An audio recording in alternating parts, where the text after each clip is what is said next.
So we've had a great event this year. We've had 1,000 people from all across the country, and in fact some people from around the world. There's been sessions on safe staffing, frailtying the community, learning disabilities, mental health. We have speakers who are willing to say some uncomfortable things, and the audience engages in the debate and asks some tough questions. And of course we have our patient speakers who share with them some difficult stories, and actually really bravely as well. Patient Safety Congress in a relatively short period of time has had a massive impact upon those of us working at the clinical front. It's very gratifying to see the new patient safety strategy that's literally just been launched at this conference, that workforce really is prioritised. There's a recognition we have, in some areas, poor understanding of what patient safety actually is, so there's a big educational job needed there, but we just don't have enough staff. There's no shortage of ideas, but we really need to look at the resource, which is the people, the time, the competency to actually do patient safety work. A mistake happens in healthcare, it's usually the combination of a series of events, not one individual to blame. And if you want to stop that happening again, you have to have a very open, just culture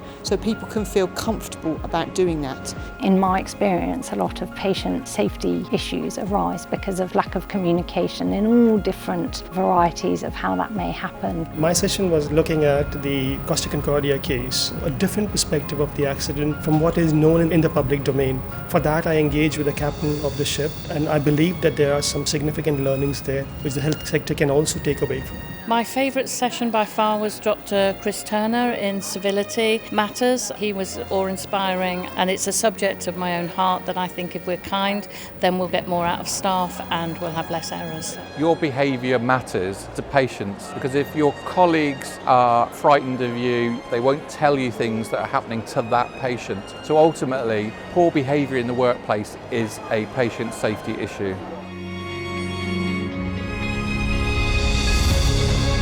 I think we are moving towards a world where we can expect people to have safe care every time.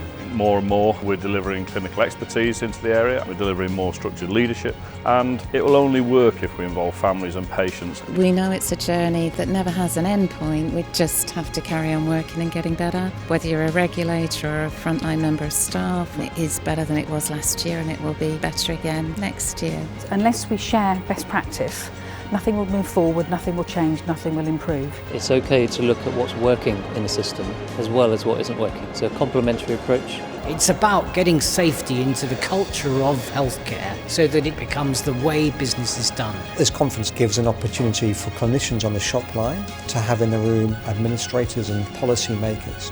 Not every event does that. Safety does not happen by accident. It only happens when you plan for the right thing to happen.